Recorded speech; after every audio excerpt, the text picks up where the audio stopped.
Salut à tous, c'est Arnaud ASMR et on se retrouve sur une vidéo derniers achats. J'ai acheté pas mal de DVD et donc je vais vous les présenter. Il y a du bon, il y a du moins bon. Il y a des films un peu nanardesques ou pas forcément excellents, ouais, mais que je voulais avoir dans ma collection pour diverses raisons. Donc c'est parti. Donc tout d'abord j'ai acheté Spartacus, la série saison 1. Je l'ai acheté pour 10 euros. J'étais très content de la trouver à ce prix-là parce que je la cherche depuis un moment et j'ai jamais réussi à la trouver pas chère pour l'instant. Donc voilà, je l'ai pris parce que je voulais absolument la revoir. C'est pas une grande série en soi, c'est un petit peu dans l'exagération tout le temps, mais c'est pour ça que ça m'a bien plu en fait. Beaucoup de sang, beaucoup de sexe, vraiment très violent, avec des effets spéciaux qui sont pas forcément de bon goût. Il y a des moments où c'est complètement abusé. Euh, le son fluo, des effets par ordinateur qui sont vraiment parfois dégueulasses. Mais ça fait aussi le charme de la série à mon avis. Et bref, là je viens de re-regarder les 4 premiers épisodes puisque je l'avais déjà vu en téléchargement. Et bah, ça m'a bien fait marrer, j'ai bien aimé. Et donc je suis content de l'avoir pris. Je vais vous lire le synopsis. À savoir que l'acteur principal qu'on voit là, il a fait les deux premières saisons. Et puis il est décédé. Donc ils ont dû trouver un autre acteur pour la suite. Et je me suis arrêté là. Spartacus, le sang des gladiateurs, retrace la vie du puissant guerrier Thrace, trahi par les Romains et contraint à l'esclavage. Spartacus est arraché à la femme qu'il aime et condamné au monde impitoyable de l'arène, où le sang et la mort sont un divertissement. Mais toutes les batailles ne se déroulent pas sur le sable. La trahison, la corruption et l'attrait des plaisirs sensuels testent en permanence Spartacus. Pour survivre, il doit devenir plus qu'un homme, plus qu'un gladiateur, il doit devenir une légende. Produit par Sam Raimi, Spider-Man jusqu'en enfer, Evil Dead, Stephen S. Dick Knight, Buffy Angel Dollhouse et Robert Tapper, Xena la guerrière. Spartacus s'impose comme le show le plus audacieux de la décennie. Ouais, faut peut-être pas exagérer. Mais bon, en tout cas, une bonne petite série qui se prend pas la tête. Et bien rigolote. Enfin, rigolote si on peut dire, entre guillemets. C'est quand même très violent. Ensuite, j'ai acheté pas mal de DVD. J'ai payé tous ces DVD. En fait, j'ai acheté 20 DVD pour dans des 30 euros. Voilà, 30 euros les 20. C'était 10 achetés, 10 offerts. Donc je vais vous montrer ce que j'ai acheté, toute occasion bien sûr. World War Z avec Brad Pitt, que je voulais voir au cinéma, un film de zombies blockbuster. Et puis j'ai pas pu le voir. Donc je vais pouvoir me rattraper. Bon, un petit film de zombies en plus dans ma collection de DVD, ça fait toujours plaisir. Et puis bon bah on va voir si c'est bien ou si c'est vraiment naze. Retrouver Brad Pitt dans ce film catastrophe au réalisme époustouflant, l'écran fantastique. Ancien enquêteur de l'ONU, Jerry Lane, Brad Pitt, est pris dans une course contre la montre pour sauver sa famille et le monde d'une pandémie mystérieuse qui contamine la population mondiale et crée un effroyable chaos. Jerry parviendra-t-il à trouver un antidote avant que la totalité de la planète ne soit condamnée? Donc un film qui est sorti en 2013 au cinéma, interdit aux moins de 12 ans. Je vais pas ouvrir les boîtes quand c'est des boîtes classiques, hein. Ça sert à rien. Ensuite, j'ai acheté un film que j'avais vu il y a longtemps. Je sais pas si c'est un film. Oh, excusez-moi, j'ai fait beaucoup de bruit. Ah bah je vais lire directement le synopsis, vous allez voir ce que c'est. Anguille, chef de gang d'un quartier chaud, embrasse de force une jeune fille sur une place publique, se fait gifler par la lycéenne en question. Le bad guy qu'elle vient de imagination pour faire d'elle une prostituée. Il ne sait pas encore qu'il est tombé amoureux d'elle. Le meilleur film avec L'île du réalisateur prodige coréen. Voilà, c'est un film coréen. Kim Ki-duk. Un mélange de polar et d'histoire d'amour tourmentée, prenant pour cadre les bas-fonds hauts en couleur de Séoul. Voilà. Donc, on peut voir là le bad guy et là la fille dans ses bras. Donc ça c'est particulier, c'est une espèce d'histoire de drame plus ou moins amoureux. C'est très très bizarre mais j'ai beaucoup aimé. Je me souviens que j'avais versé ma petite larme vers la fin du film. Très étrange et très touchant.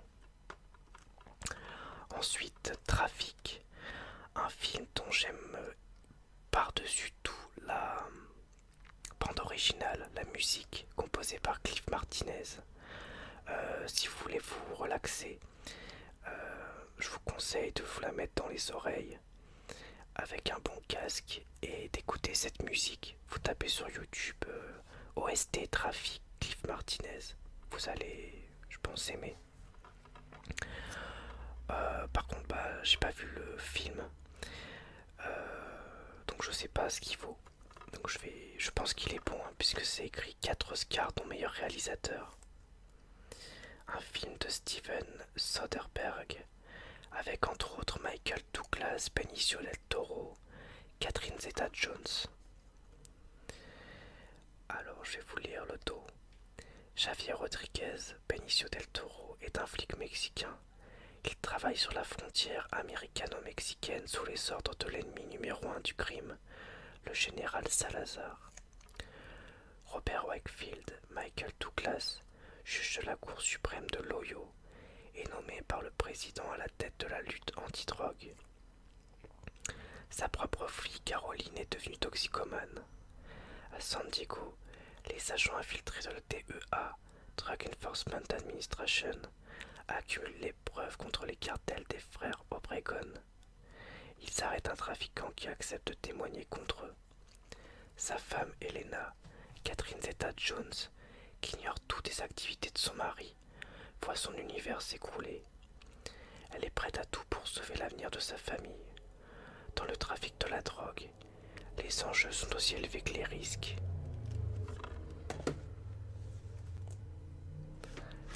Ensuite, Drive, un film que j'ai adoré au cinéma. Je l'ai vu 2 fois.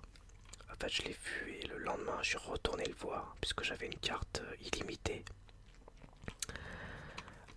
Un film de Nicolas Winding Refn, je sais pas si je le prononce bien, qui a fait aussi entre autres Bronson, Valhalla Rising, Le guerrier silencieux, le nom français, Only God Forgive et puis d'autres films encore que je n'ai pas vus. Avec un Ryan Gosling vraiment excellent. C'est un petit peu ce film qui m'a fait découvrir cet acteur et qui fait qu'aujourd'hui je l'aime bien. Une particularité, c'est qu'il parle très peu pendant tout le film. Donc je vais vous lire encore une fois le synopsis. Un cascadeur se métamorphose dès que la nuit tombe. Il devient pilote pour le compte de la mafia. La concubine est bien rodée jusqu'au jour où l'un des casses tourne mal et l'entraîne dans une course-poursuite infernale. Pour sauver celle qu'il aime, il devra se venger de ceux qui l'ont trahi.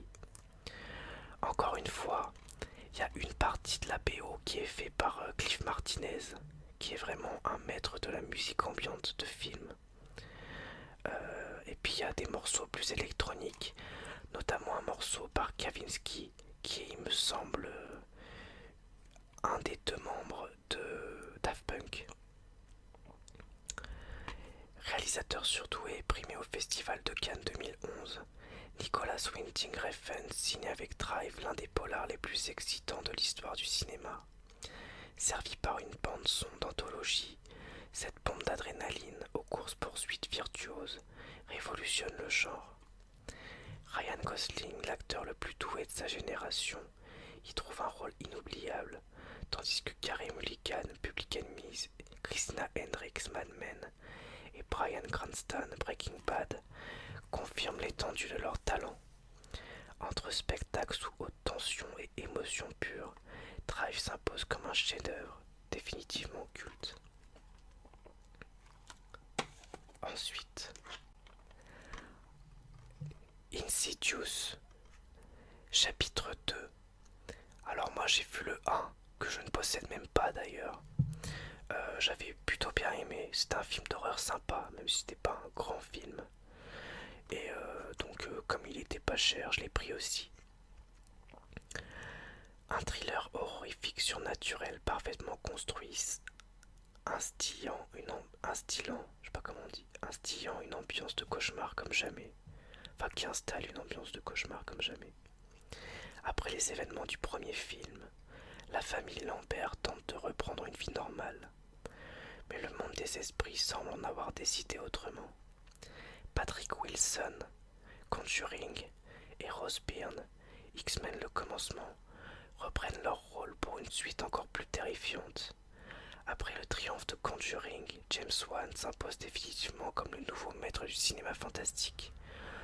Ambiance angoissante, intrigue haletante, le phénomène horrifique est définitivement de retour.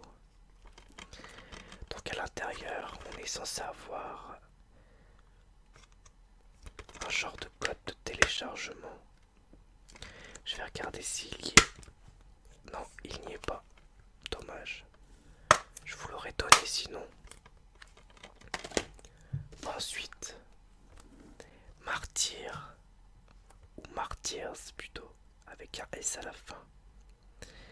Un chef-d'œuvre absolu et définitif, Mad Movies. Donc ce film, je peux strictement rien vous dire, puisque tout simplement je l'ai pas vu. Je sais juste qu'il est vraiment très violent. Lucie, 10 ans, est retrouvée quelques mois après son enlèvement. Traumatisée, mutique, elle est placée dans un hôpital où elle se lie d'amitié avec Anna. 15 ans plus tard, accompagnée d'Anna et persuadée d'avoir retrouvé ses bourreaux, elle décide de se venger. Menacée d'une interdiction moins de 18 ans, Martyrs explose les limites du cinéma de genre.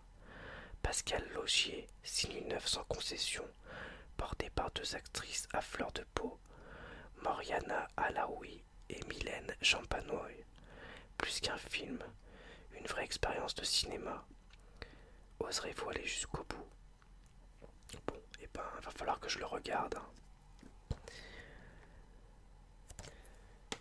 Ensuite, encore un film que je n'ai pas vu, un Marvel qui apparemment n'est pas grandiose. Mais bon, ça reste un Marvel, donc je voulais l'avoir dans ma collection. Même les plus mauvais films Marvel, je les veux dans ma collection, je les veux tous. Les 4 Fantastiques et le Surfeur d'argent. Surfeur d'argent qu'on voit là, et 4 Fantastiques ici. D'ailleurs, j'ai remarqué en voyant cette boîte, j'avais pas fait gaffe, que l'acteur qui joue Captain America, Chris Evans, joue aussi l'un des 4 Fantastiques. Ce qui est un petit peu bête, puisque du coup, si jamais ils doivent se croiser dans un futur film, ça risque de poser un problème. En même temps, j'ai vu qu'ils étaient en train de faire un nouveau 4 Fantastiques avec des nouveaux acteurs qui semblent se prendre plus au sérieux. Donc j'imagine qu'ils vont garder les acteurs de ce nouveau 4 Fantastiques. Retrouvez les 4 Fantastiques dans ce nouvel opus riche en action époustouflante et en effets spéciaux. Un mystérieux surfeur d'argent surgit de l'espace et menace l'humanité. Cet envahisseur d'une puissance extraordinaire, ultra rapide et capable de se fondre dans n'importe quelle matière, défie les 4 Fantastiques. Le géant de pierre, l'homme élastique, la femme invisible et la torche humaine vont devoir unir leurs pouvoirs pour venir à bout de ce terrifiant adversaire. Ensuite, une petite série animée, le volume 1 de Wolverine et les X-Men. Je sais pas du tout si elle est bien, pas bien. C'est du Marvel, c'était pas cher, j'ai pris. Dedans, il y a plusieurs épisodes. Voilà, ça se présente comme ça. Épisode 1, rétrospective. Épisode 2, rétrospective. 3, rétrospective encore. 4, inondation. 5, le voleur volé. 6, calibre X. 7, Wolverine contre Hulk. Celui-là, j'ai hâte de le voir. Et 8, bombe à retardement. Je vais vous lire le synopsis. Bon, la boîte est bien abîmée par contre. Il y a du scotch pour la tenir, mais bon, c'est pas très grave, je m'en fous. Une nouvelle mission pour Wolverine, réunir les X-Men et sauver l'humanité. À la fin du XXe siècle, l'humanité a changé. Les adolescents ont développé des capacités extraordinaires. C'est ainsi que le professeur Charles Xavier crée un institut pour les jeunes surdoués afin qu'ils apprennent à contrôler leurs capacités surnaturelles et à vivre en harmonie avec les humains. Depuis, les étudiants de Xavier, les X-Men, se sont engagés à maintenir la paix dans le monde. Mais une explosion mystérieuse dévaste l'école. Sans guide et sans direction, les X-Men se retirent et le plus célèbre mutant connu sous le nom de Wolverine démissionne. Un an plus tard, une brève vision du futur les informe que le monde est tombé dans le chaos, suite à l'abandon de leur combat contre le mal. Wolverine doit donc tous les réunir afin de lutter contre les forces du destin. Seuls les X-Men réunis peuvent changer le cours de l'histoire et sauver l'humanité. Voilà. Ensuite, on a un film qui doit pas être grandiose, que je n'ai jamais vu puisque je n'ai vu que le 1 et le dernier. Resident Evil Apocalypse. Alors le 1, je l'ai trouvé sympa, même si évidemment par rapport au jeu, il est bien en dessous. Je pense qu'il faut prendre le film pour ce qu'il est, un film d'action de série B avec beaucoup de moyens, et surtout pas le comparer au jeu. Donc bref, j'ai envie d'un film décomplexé, débile, avec des zombies et de l'action. Et je me suis dit, comme j'avais le 1, je vais prendre le deuxième. Voilà, un mauvais film qui va me faire quand même plaisir. Mieux que l'original, plus de corps, d'action et de bonnes idées. Première. Bon alors, à voir quoi, je sais pas. Alice a survécu à l'effroyable cauchemar qui a dévasté le complexe scientifique ultra secret d'Umbrella Corporation. Mais elle n'est pas la seule à en être ressortie. Un virus mortel s'est abattu sur Raccoon City et rien ne semble pouvoir l'endiguer. Avec un groupe de survivants, Alice va tenter de résoudre les énigmes et faire face à une force maléfique, Némésis, ennemi absolu lancé sur leurs traces. Son but, éliminer toute vie. Cette fois, s'échapper ne suffira pas, il va falloir affronter Némésis, ennemi qu'on retrouve dans Resident Evil 3. Après le triomphe mondial de Resident Evil, Mila Jovovich, le cinquième élément Jeanne d'Arc, redevient Alice, redoutable tueuse de zombies, pour une aventure aussi spectaculaire que terrifiante. On continue dans les mauvais films, avec un film Marvel que je voulais aussi dans ma collection, donc je l'ai acheté, j'en ai profité. Daredevil. Alors, Daredevil, d'ailleurs, je tiens à dire qu'ils ont fait une super série récemment. Daredevil, que je n'ai même pas fini, puisque en fait j'attends qu'elle sorte en DVD pour l'acheter et la regarder en bonne qualité. Les épisodes que j'avais téléchargés étaient vraiment dégueulasses. En tout cas, ils ont fait une super série, d'ailleurs assez violente, même très violente, très adulte, très bien écrite, avec un excellent acteur.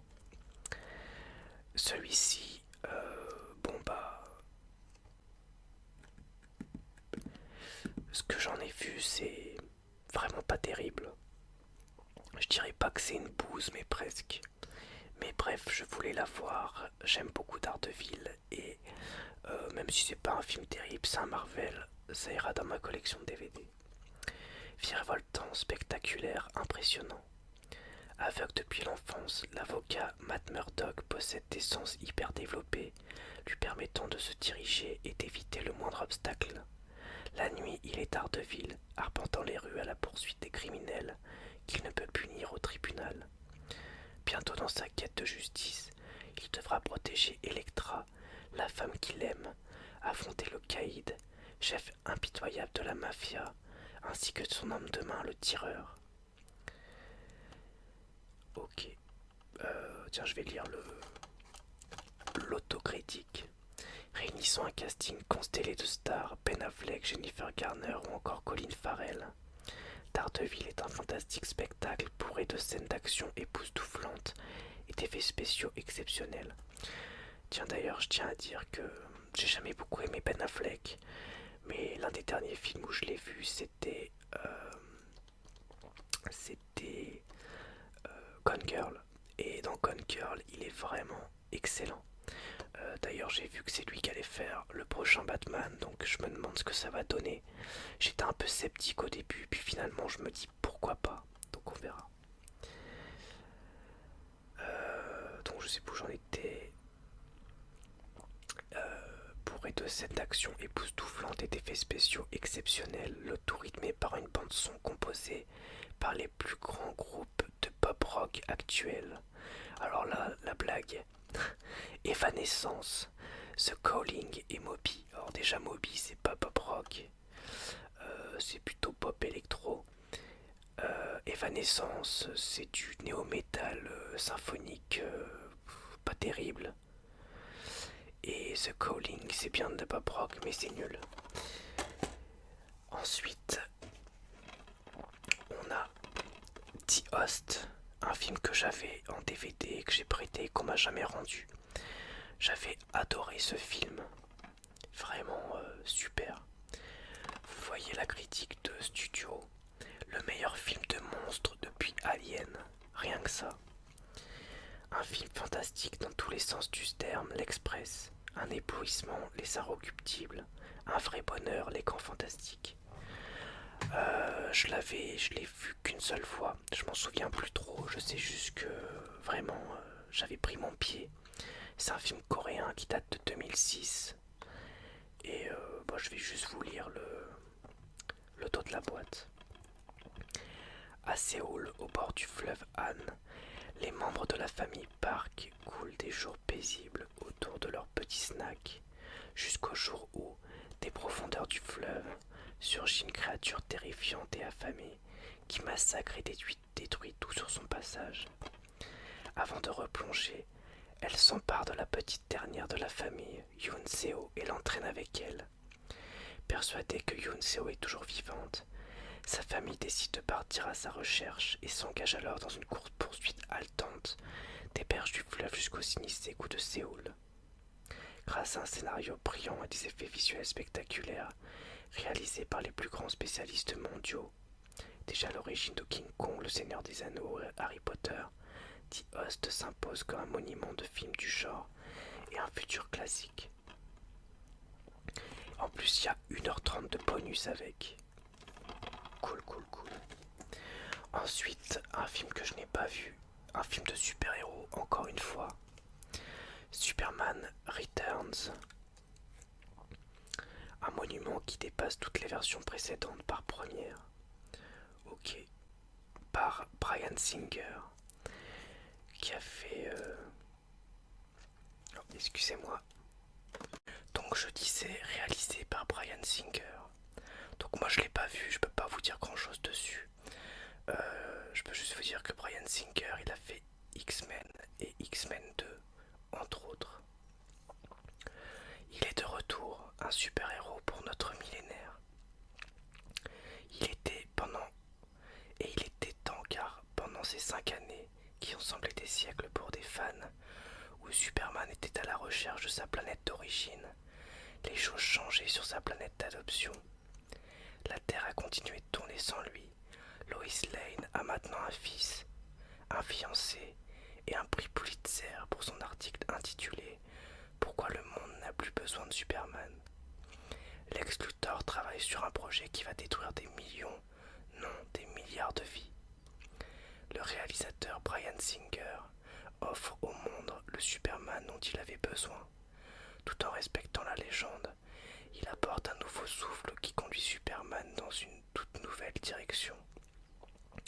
Brandon Routh, qui porte de façon magistrale le costume du super-héros, emmène une super projectateur telle que Kate Bosworth dans le rôle de Lois et Kevin Spacey dans le rôle de Lex. Lex. On le voit là, Lex Luthor. Quant aux scènes d'action qui vont du sauvetage en plein ciel d'un avion gros porteur en chute libre à la lutte titanesque avec un continent en éruption, elles vous laisseront tout simplement sans voix. Ok, bon bah à voir. Je sais pas s'il est réellement bien, ou s'il est naze, ou s'il est moyen, j'en ai aucune idée. Donc à regarder. Ensuite un film que je pense sans doute pas très bon, mais j'ai Pitch Black et je l'avais bien aimé. Il s'agit de la suite de Pitch Black, les chroniques de Riddick. Donc avec Vin Diesel. Vin Diesel reprend son rôle de fugitif Riddick, ce personnage d'anti-héros qu'il tenait dans le film culte Pitch Black. Riddick est en fuite, tentant d'échapper aux mercenaires qui ont mis sa tête à prix. Il se retrouve au centre d'une guerre qui n'est pas la sienne. C'est pas ma guerre. Les Necromongers menacent l'avenir de l'univers et le plus improbable sauveur de la galaxie est alors appelé à la rescousse. Mais Riddick sera-t-il prêt à sauver autre chose que sa propre vie? Des effets spéciaux spectaculaires, des scènes d'action incroyables, des décors fantastiques, blablabla. Bla bla. Réalisé par... on sait pas. Je sais pas qui c'est qui l'a réalisé.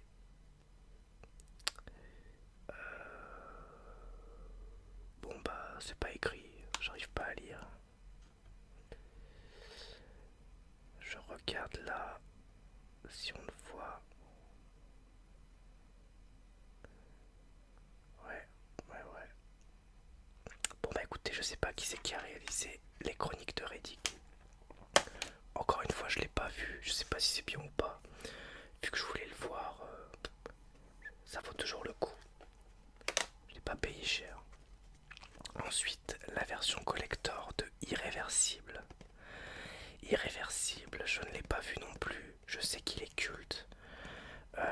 J'ai vu 2 autres films du réalisateur, Gaspard Noé. Je crois que c'est ça le nom du réalisateur. Il s'agit, j'ai vu de Enter the Void, que j'ai trouvé excellent, et Seul contre tous, qui est un de ses premiers films, peut-être son premier, que j'avais bien aimé, mais qui est très très très dur.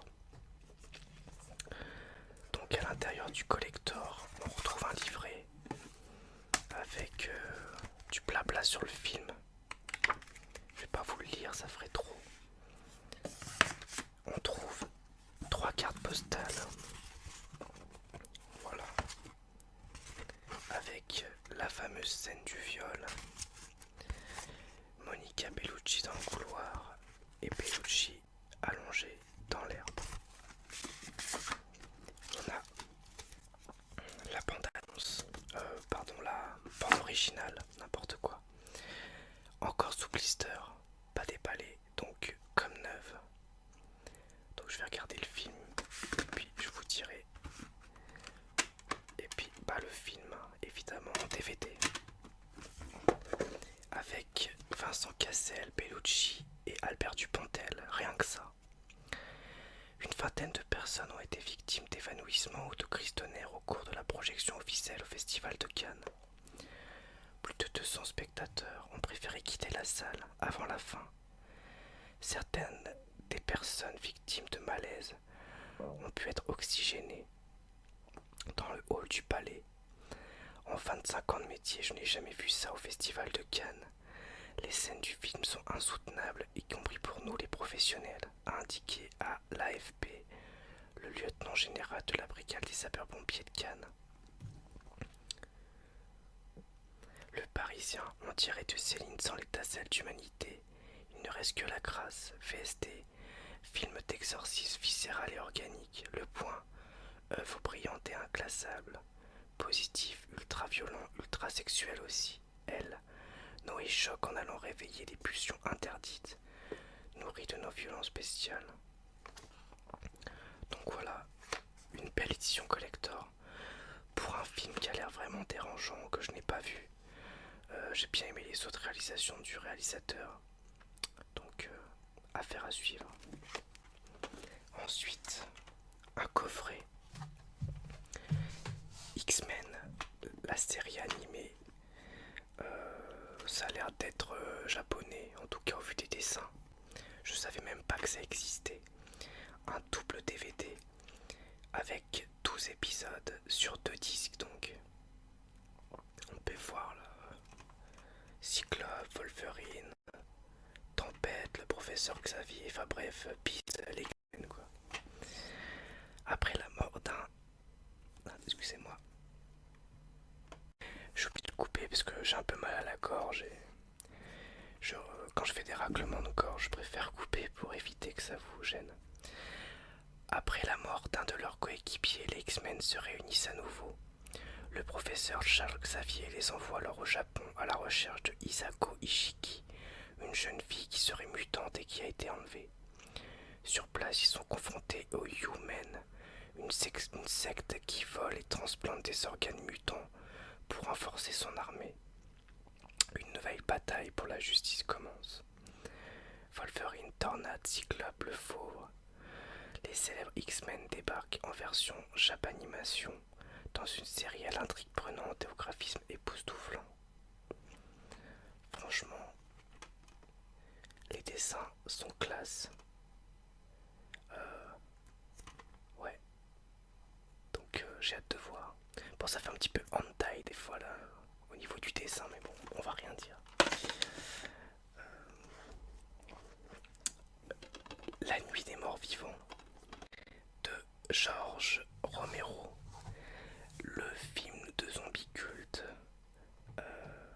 vraiment film génial, interdit aux moins de 16 ans, même si je pense que bon bah il a forcément bien vieilli. Hein. Un super film, voilà, j'ai que ça à dire, culte qui a changé l'histoire du cinéma d'horreur et du cinéma en général. Un film en noir et blanc dont on voit des images ici. Donc, barricadés dans une maison isolée, une poignée d'hommes et de femmes tentent de survivre face à une armée de zombies affamés. Mais la tension qui règne au sein du petit groupe de survivants s'avérera tout aussi dangereuse. Classique, ultime film d'horreur, découvrez enfin le chef-d'œuvre contestataire de George Romero. Dans sa version d'origine, un film qui n'a toujours rien perdu de son impact et qui reste le maître étalon du genre, c'est vrai. En bonus, on a entre autres un court-métrage qui s'appelle Night of the Living Braid, littéralement la nuit des pains vivants. Donc des gens qui se font attaquer par du pain. J'aimerais bien voir le truc, franchement ça a l'air rigolo. Ça doit être une parodie de La Nuit des Morts Vivants. Ensuite, Waterworld, un genre de film plus ou moins post-apocalyptique avec Kevin Costner qui se passe sur l'eau, que j'avais bien aimé, j'aimais bien quand j'étais plus petit. Sauf que bon bah je l'ai pas vu depuis plus de, je sais pas, 12 ans, 13 ans. Un film qui est sorti en 95. Le monde s'est transformé en un immense océan. Dans des embarcations délabrées et dans des villes flottantes improvisées appelées les atolls, on lutte dans l'espoir de trouver un jour le Dryland mythique. Deacon, le chef de la bande des pirates, attaque l'atoll où habite la jeune Enola et Hélène, sa mère adoptive. Mais Mariner, Kevin Costner, un vagabond, découvre que la jeune Enola possède un trésor qui peut changer le destin de l'humanité. Kevin Costner, acteur que j'aime bien. Il m'est très sympathique, je sais pas pourquoi d'ailleurs. Voilà. Un genre de... Oh, je sais pas si je peux dire ça. Un genre de Mad Max sur l'eau. Peut-être moins bien, je me souviens plus du film. Mais j'en ai quand même plutôt des bons souvenirs. Ensuite, Iron Man ou Iron Man, je sais toujours pas comment on prononce, Google Trad, quand je clique, il me dit Iron. Donc je pense que ça se dit Iron. Tout le monde dit Iron Man, donc je vais dire Iron. Bref, c'est un Marvel classique. Je pense que pas mal d'entre vous l'ont déjà vu. D'ailleurs, il est passé à la télé il n'y a pas très longtemps. Je l'avais pas, donc je l'ai pris. Je trouve que c'est une bonne adaptation de Iron Man. Un bon film de super-héros, tout public, sympa. Tony Stark, inventeur de génie, vendeur d'armes et playboy milliardaire, est kidnappé en Afghanistan. Forcé par ses ravisseurs à fabriquer une arme redoutable, il construit en secret une armure révolutionnaire qu'il utilise pour s'échapper. Comprenant la puissance de cette armure, il décide de l'améliorer et de l'utiliser pour faire régner la justice et protéger les innocents.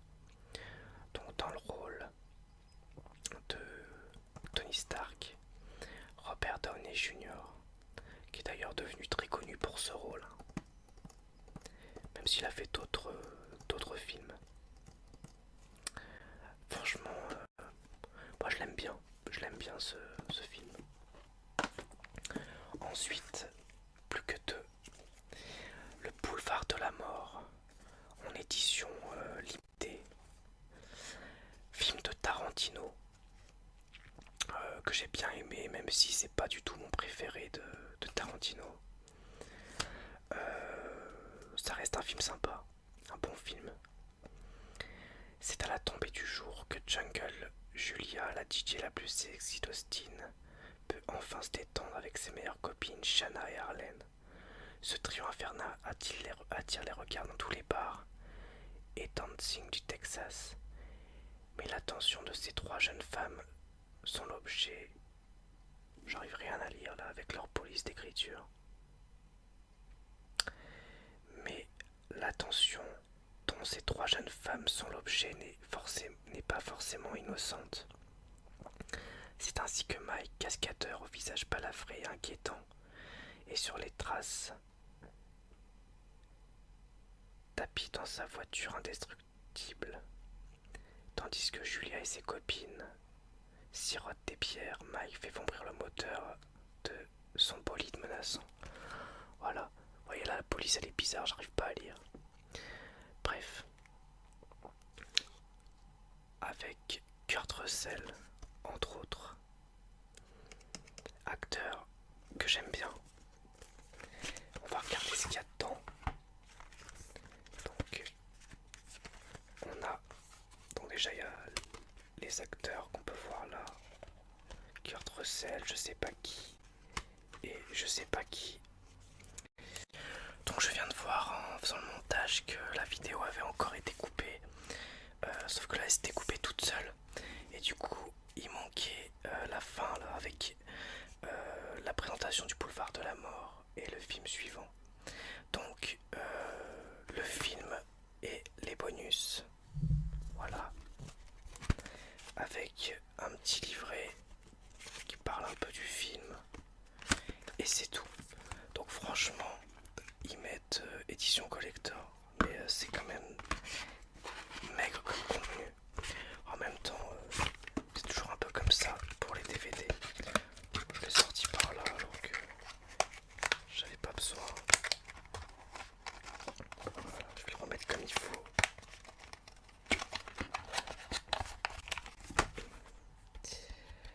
Donc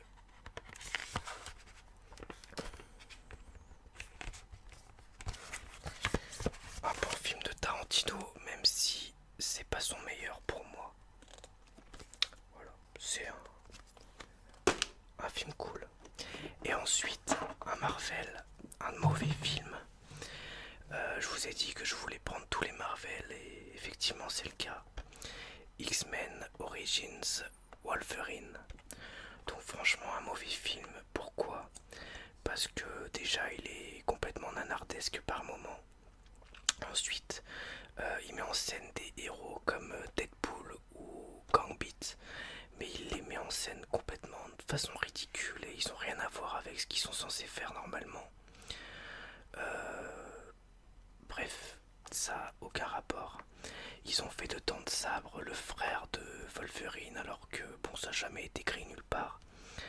Donc au final, un mauvais film, mais ça reste un Marvel, ça reste sur un personnage que j'adore. Et j'ai envie d'avoir tous les Marvel dans ma collection, donc je l'ai pris. Libérez l'animal qui est en vous.